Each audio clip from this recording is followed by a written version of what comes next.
Second Sight is a 2004 third-person action/stealth psychological thriller game developed by Free Radical Design. Second Sight is one of those games that, when mentioned, elicit one of two reactions. What the hell are you talking about? And oh, that game. Yeah, it was pretty cool. It's not the most popular of IPs. I wouldn't say it's necessarily obscure either, rather somewhere between obscure and just short of cult classic. It's weird, let me explain. So, Second Sight was originally slated to be Free Radical's first title on the upcoming PS2. With the PS2's delay on the horizon, the studio switched gears and focused on delivering a game at launch. Thing is, Second Sight's ambitious scope outstripped the tight development schedule, so they shelved it for the time being and made Time Splitters. Fortunately, Time Splitters sold and reviewed well, earning Free Radical enough goodwill from the publisher to ship Second Sight without any hitches. Is what would have happened if what actually happened didn't happen. Time Splitter's success caused Second Sight to appear a little too avant-garde for prospective publisher IDOS, whereas Activision, well,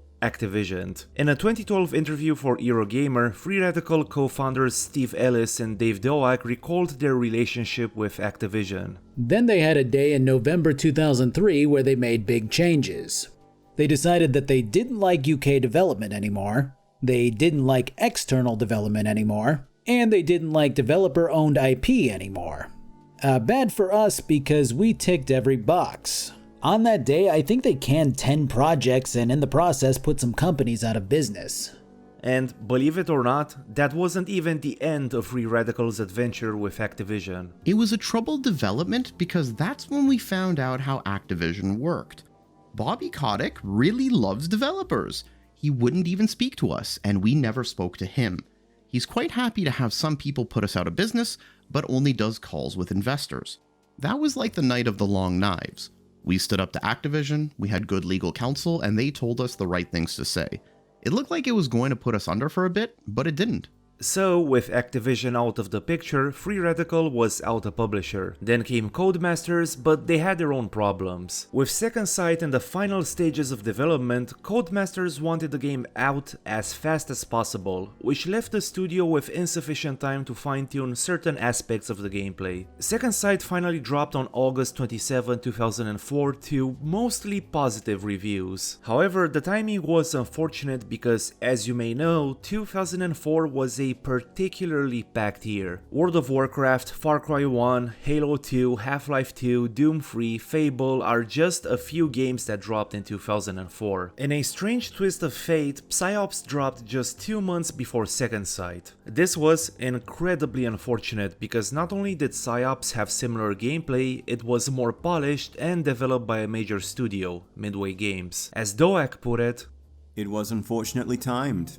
I mean, what are the chances of people making 2 Asteroids Hit the Earth movies in 1 year? Must be 1,000,000 to 1, but there you are. And PsyOps came out around the same time, and that blew our US sales out of the water. You could do more violent things in it, like explode people's heads. So Second Sight was essentially a victim of publisher meddling and bad timing, and it kinda slipped through the cracks as a result. It even got banished to abandonware limbo for almost 10 years for unknown reasons. Fortunately, since 2021, Second Sight is available digitally via Steam and GOG. Still, it's a shame how Second Sight fell into relative obscurity because this game has a lot going for it. And I do mean a lot. Psi powers, reactive immersive simish gameplay, a mind-bending mystery that culminates with a gut-wrenching plot twist on par with Bioshocks, and when you consider the gameplay's high level of interactivity and reactivity on top of what the game already offers, it's, yeah, kinda mind-blowing that so few people talk about this game. Second Sight is truly one of a kind and I'm so excited to cover it today. But before we start, I'll let you know that I have a Twitter where tweets get tweeted and a Patreon where you can support the channel with real-life money. Let's roll.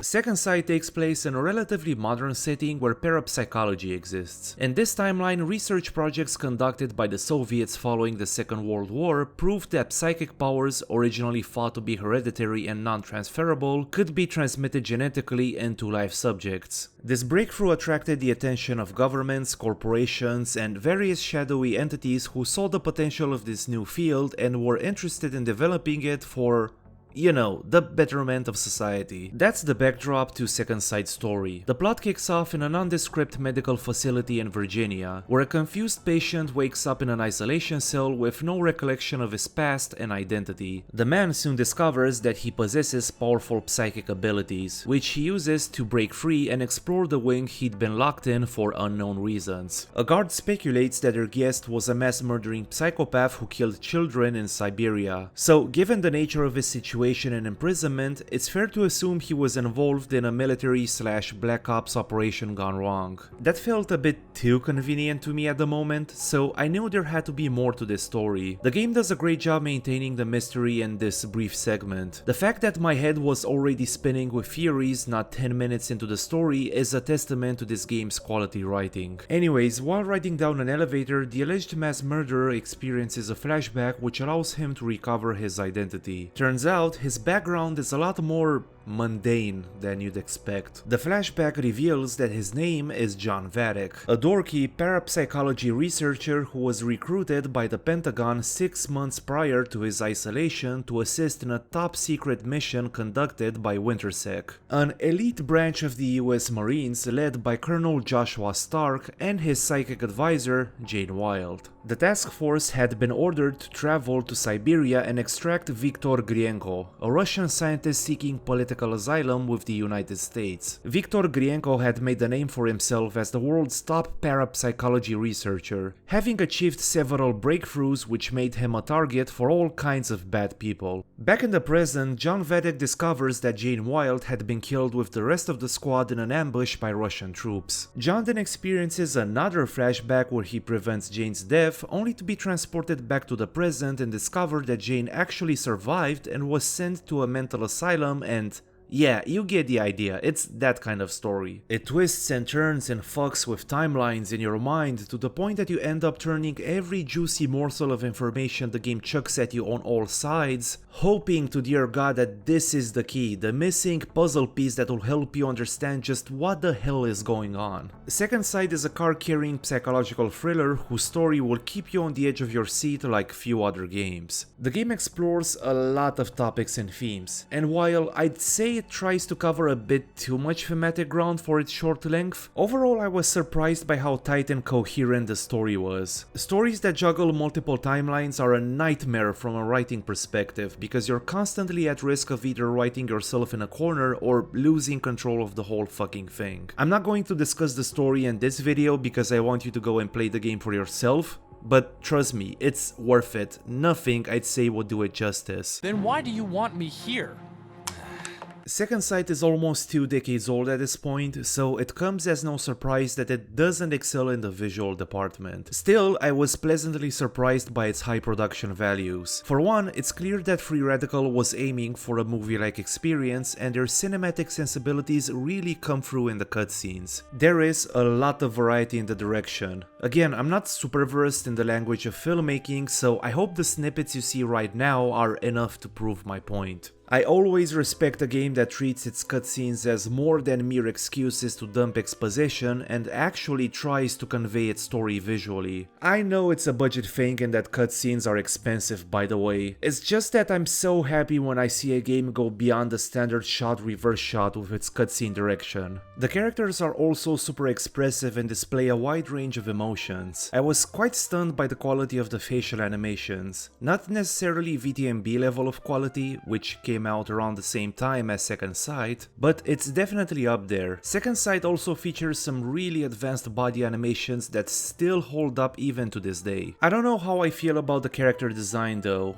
It's cartoonish bordering on caricatured. I would have been fine with this if it was any other game, but it runs counter to the game's tone, which is mostly moody and serious. I said mostly because the tone is at times kinda all over the place, as if the game can't make up its mind about whether it wants to be a serious psychological thriller or a satire. I'm not saying it can't be both, but seeing John Vadek flailing his giant fucking PS1 Hagrid hands made Second Sight very hard to take seriously at times. You know what I'm saying? Not dissing, you know, just saying like, Jesus fuck, look at those fucking shovels, holy sh. But yeah, I'm getting sidetracked. For some people, this contrast between the blocky cartoony design and the dark government conspiracy theme really clicks. It just didn't work for me. And then there's the soundtrack. Oh my god, this soundtrack. Composed by, and I apologize for butchering your names, Graham Norgate and Christian Markusson.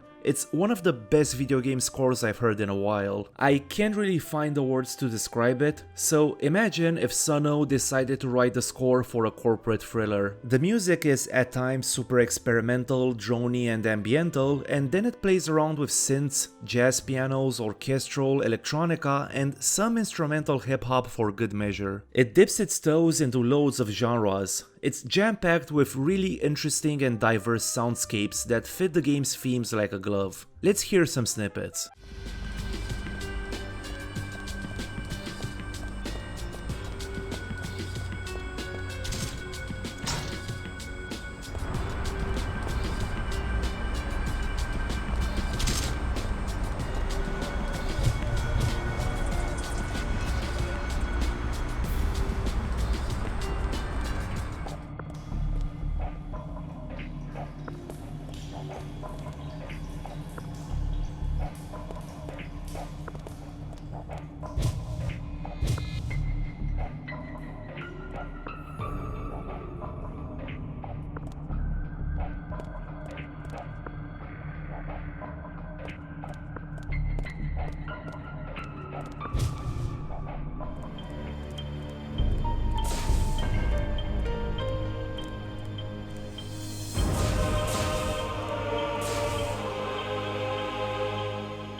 By the way, in 2012 Graham Norgate made the soundtrack available on his personal Bandcamp page, so if you like what you're hearing, you can grab the entire album for just £4 which is a bargain considering the quality on display. Norgate and Markusson are probably some of the most underrated composers in the industry. I wish they'd get more exposure. I think they're up there with the likes of Olivier Derivière in terms of talent and skill. The voice acting though, it's not the worst, but it could be better. The voice acting is where most of the tonal issues occur. The performances are really, cheesy, theatrical. Colonel Stark speaks with the affectation of every tough but honorable Marine officer you've seen, like, ever. Finally. Colonel Joshua Stark, U.S. Marines. Good to meet you, Colonel. This way, Dr. Vatic. Thanks, call me John. So, what's all this about? Look, I'm glad to be of help, but one day's notice is barely enough time for me to get We're out of time, Dr. Vatic. Can you handle a sidearm? They said my role was strictly advisory. Then advise yourself to get some weapons training. My squad doesn't nursemaid tourists. This is Eskel from The Witcher 3, by the way, and a fuck ton of AA and indie games. As for the side characters, just listen to these accents. Well, you're looking in the wrong place. Hey, come on, I don't want any trouble. Then just turn around and walk away. We got no quarrel with you, mister, but you cross our line, we take you down. Now, as for my boy John Vatic, the voice actor did a good job playing the part of a dorky, occasionally insufferable, but overall likable scientist who found himself in a messy situation that's way over his pay grade. Thing is, at times he sounds mentally disconnected from what's happening, as if John and the events transpiring around him are on two different planes of existence. What? The Second Sight is a third-person action-adventure game that mixes stealth, puzzle-solving, cover-based combat, and platforming. It's a smorgasbord of different genres and mechanics. In most cases, combining so many disparate genres together would be a recipe for disaster, but it works reasonably well in Second Sight. And that's thanks to the player's ability to use a variety of psychic powers. John's psi powers are the metaphorical glue that holds all of those seemingly contrasting mechanics together. They can be used to solve puzzles, avoid detection, and level the playing field in combat, as John is often outgunned and outnumbered. While you can technically blast your way through missions, Second Sight is not really designed for that style of play. For one, despite having combat, Second Sight is actually a stealth game at its core. While there are a few missions and segments where combat is inevitable, in most cases players have to avoid detection. If spotted, the game triggers an alarm which increases the number of enemies in the section the player is in. Secondly, while levels are linear in design, they offer plenty of opportunities to players to experiment with psi powers and overcome obstacles in more subtle ways. For instance, security cameras can be either shut down from computer terminals or crushed to pieces with telekinesis. Players can turn invisible and traverse levels undetected, or spawn a projection, possess an enemy, and have him kill his buddies. Actually, see, you don't become invisible per se. The psi power in question is called telepathic charm, and it basically implants thoughts in another person's head to make them unaware of the user's presence. It's essentially a telepathic misdirection trick that renders the user effectively invisible, even though they are clearly not. Now, mind you, if you know what you're doing and where to go, you can abuse telepathic charm and breeze through most levels. I said most because in a move that I'm sure was not unintentional, the developers placed soft obstacles to prevent players from speedrunning the game by abusing psi powers. Like the fact that psi powers drain John's psychic energy, and when he runs out, he becomes stunned and vulnerable for a few seconds. But more relevantly, these obstacles come in the form of puzzles and look for X item to advance to the next section type of tasks. Now, the puzzles are not what you would call brain teasers. Thank God for that, I fucking suck at puzzles, but I believe the devs were really clever in how they designed them around psi powers. Take projection. As the name suggests, it describes John's ability to psychically vomit an ethereal version of himself, which can interact with the physical world with some limitations. For instance, John can have his projection pass through laser fields and deactivate them remotely from a terminal. If you have to bypass an elevator's analog 2FA solution, you can have John hop in the elevator and send the projection to activate it. Another cool instance of clever puzzle design involves a metal detector. You can't shut it down for good, so what you have to do is channel your telepathic power onto the metal detector to briefly disable it and use that opportunity to pass through. It took me a while to figure out because it required a healthy dose of out-of-the-box thinking, a quality which, as you may know, I don't possess. You can also use telekinesis to pull out-of-reach levers, create passageways, and snatch items and shit, just so you know. Now, while Second Sight remixes the same 5 or 6 puzzles through the course of the campaign, there is enough variation to keep things fresh precisely thanks to the psi powers. The puzzles never feel like they're keeping you from progressing. It's worth mentioning that not all puzzles are psi power-centric, and I have the perfect example to illustrate that. At one point, John has to run a video file on a computer. Thing is, the computer it's stored on is incompatible with that particular file type, and the computer that is compatible with it doesn't have the video. So you go to a nearby storage room, snatch a floppy disk, insert the floppy disk in the computer that has the video, drag and drop the file into the floppy disk like you would in real life, insert the floppy disk into the computer that has the required codecs installed, and run the video. I love games that have these micro mechanics. It's these small things that make you feel closer to the game worlds and immersed. Like how in Prey 2017 you navigate computer menus and type codes yourself. Thing is, that's exactly when Second Sight converted me into a lifelong fan, when I found myself physically dragging and dropping a fucking file inside the game. I do this at work like all the time. I shouldn't have fun drag and dropping files in my spare time in a product whose role is to offer entertainment and escapism. What the hell is wrong with me? As for the psi powers' offensive potential, Oh boy, there's a lot of fun to be had here. Don't let John's dorky appearance fool you, he's an absolute psychic beast. There's Psypulse, a physical shockwave that kills regular enemies instantly. Fun fact, it's completely silent as long as enemies don't fly into objects. Later, John obtains Radial Blast, an AoE attack that unleashes a radiating wave of psychic energy that knocks enemies on their asses. However, it's less reliable than Psypulse as it rarely kills enemies in one hit. It's good for crowd control and weakening Black Ops and psychic agents because it removes their shields and allows you to finish them off. Telekinesis can be also used offensively, but this requires you to get creative with the ragdoll physics. While hurling explosive canisters and boxes at enemies is certainly a good tactic, I find picking them up with the power of my brain and smashing their fucking heads against walls to be a lot more efficient and eco-friendly. Plus, you get to hear them go whoa, whoa, which is always a treat. Did I mention that you can possess enemies with your projection and turn them against their crew? I did? Well, it's my channel, so I can do whatever the fuck I want. So yeah, Second Sight is a power fantasy, especially in how it documents John's evolution from dorky, awkward scientist who emanates big Reddit mod energy to a big brain, ungovernable, psy-powered Chad killing machine. Now, what I think is missing from Second Sight and could have given the gameplay a bit more pizzazz is the ability to disarm enemies and actually throw objects at them with telekinesis. You don't exactly hurl objects, I used that word for dramatic effect earlier, rather you move them around erratically. I also would have appreciated the ability to immobilize enemies with telekinesis and shoot them. In fact, what this game lacks in general is mechanical synergy between Psy and gun combat, an aspect in which Psyops fares much better. Overall, the Psy powers are definitely Second Sight's most distinctive aspect,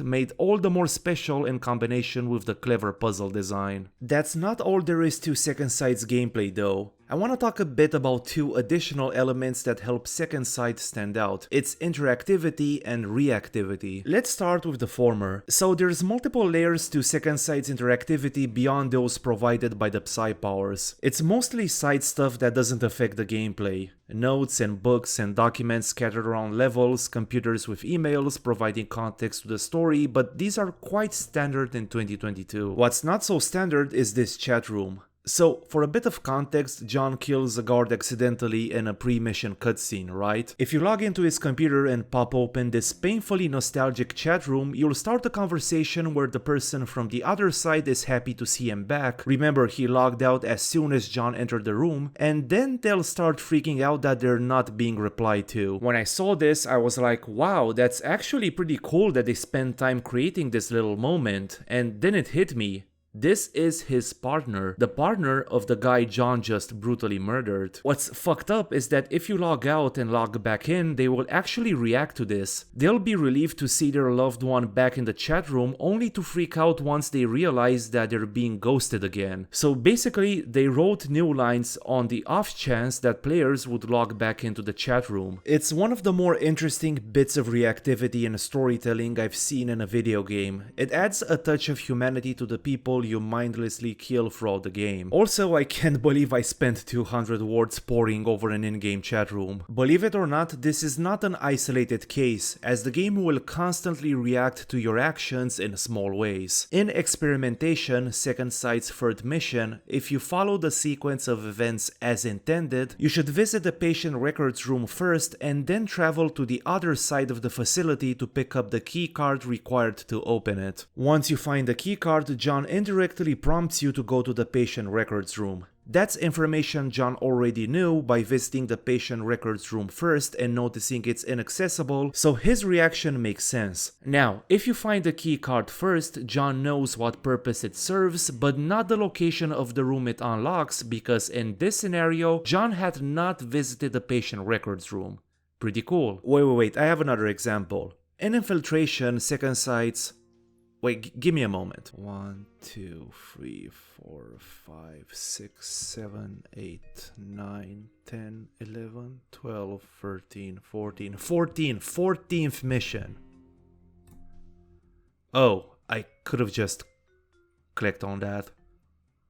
Oh well. So, a wounded Russian scientist pleads with John to seek out an abandoned church for story reasons. She points him to a red house where she hid the key to the church. Now, your boy Mark was becoming a bit sick of being bossed around and told what to do, so he said fuck the locksmithing industrial complex and went straight for the church. Surely there must be another way to access this shabby ass looking Siberian place of worship, right? I thought while getting bodied by Psy-powered Black Ops troops. Well, no, turns out I needed a key. The absolute buffoon. So, since I had to backtrack anyway, I decided to revisit the shack that I had failed to break into earlier. Once inside, I re-established communication with my squad. After a bit of back and forth, the exchange goes something like this. John tells the colonel that he visited the church. The colonel asks John if he found the key. John says that no, and asks for directions to the key. Pretty cool, right? Okay, I lied. Here's one final example. One time I failed to save a gangbanger from a corporate operative, and John started bashing himself for letting that dude die because he could have helped him with something. Yeah, There's a mission where the dorky scientist turned dangerous fugitive John Vadek becomes a drug mule for a trafficker in exchange for safe passage through gang territory. And that's not even the most ridiculous part. John becomes a full member of the gang after delivering just one brick. He even gets a gang tattoo. The reaction of the gang members who refused to let him pass not 5 minutes prior? Oh, he's inked, so he must be cool. This game's fucking weird. By the way, I didn't get around to testing how the game reacts if you refuse to work with the gang members and shoot your way through them, if there's any reactivity at all, but if there is, feel free to let me know in the comments. Anyways, the game is chock full of these moments. I could easily spend 15 to 20 more minutes listing them, but you get the idea. I don't think I need to stress that Free Radical weren't in any way obligated to make the game account for these micro player decisions in a linear third-person game, but they did, so kudos to them.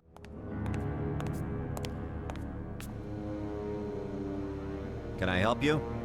I'm here to see Director Hansen. And you are? John Vadek.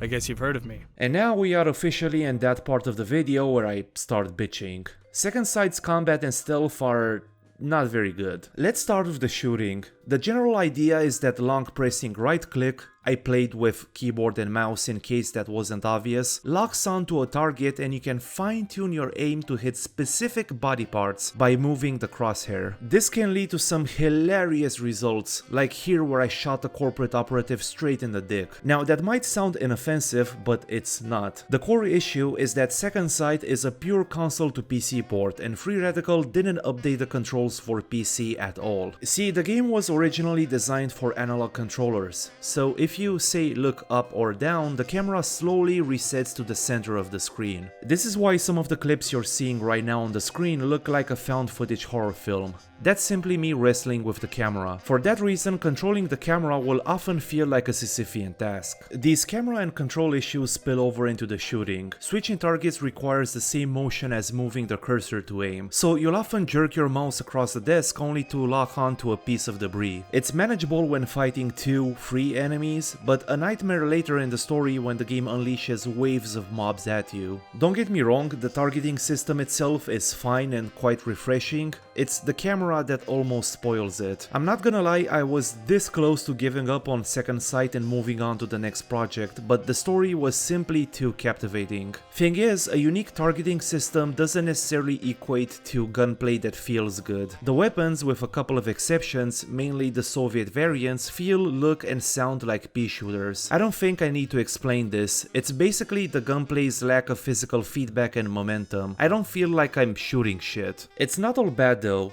They did an excellent job with the sniper rifle. You hold down the right mouse button and a scope appears on the screen. The game facilitates precision shots with a slow zoom that centers on enemies. Press the fire button and you get yourself a kill. Now, you might be wondering why I'm giving this game so much shit for its weak shooting, since I said in this very video that Second Sight is at its core a stealth game. Well, hypothetical inquisitive viewer, that's because Second Sight also happens to be a below average stealth game. Instead of yapping recapping for the next 5 minutes, I'm just gonna list the mechanics that Second Sight Stealth lacks. Visual indicators to know whether or not you're seen, an enemy awareness system, enemy vision cones, shadows or hidden corners to hide in. As you may notice, these are standard features that stealth games of that era had already successfully implemented. Now, the game does provide hiding spots like lockers and closets and shit, and a tranquilizer gun with infinite ammo, but that's not enough to provide a good stealth experience. This game's idea of stealth is standing behind cover for minutes, and that's not very fun. You could just treat Second Sight as any other third-person shooter and ignore stealth, but again, the game is not designed for that playstyle. There's one mission that has you escorting an old friend through a heavily guarded insane asylum. She has a health bar and she's entirely defenseless. As I said, triggering alarms increases the number of enemies. Once the shooting starts, she freaks out and cowers in a corner, leaving her vulnerable to enemy attacks. While guards will generally prioritize the player, there are situations where they spawn behind the player. And if they happen to spawn right next to the spot she retreated to, well, she's fucked. Good luck steering the camera to her and tackling the literal swarm of guards the game sent to her, so you're effectively forced to play stealthily, and for all the wrong reasons. I feel really bad for bitching about this, as I know for a fact that these issues exist because Free Radical didn't have the time to refine these mechanics. The game clearly needed a few more months in the oven. Fortunately, the Psy powers elevate Second Sight from a below average stealth / third person shooter hybrid to a really fun third person Psy shooter with below average shooting and stealth. The Psy powers really do most of the heavy lifting, so much so that despite what I've said, they compensate for the gameplay's drawbacks. And that's a wrap for today's video. Despite my complaints regarding the shooting and stealth, I still think Second Sight is a fun game that everybody should try out at least once. The psychic abilities, the game's mechanical interactivity and reactivity, as well as the mind-bending plot are enough to compensate for the half-baked shooting and stealth. I highly recommend you check this game out, especially now that it's been made digitally available and you don't have to go through hoops to get your hands on a copy. And a bit of positive news for once, in May 2021, the original Free Radical founders, Deoak and Ellis, reformed the studio to work on a new entry in the Time Splitters series. So I'll go ahead and be cautiously optimistic about the Second Sight sequel, as the founders have expressed interest in a potential follow-up. But until then, there's always the original. Thanks for watching. As always, a huge thank you to my wonderful patrons whose generosity makes these videos possible. I'll see you next time.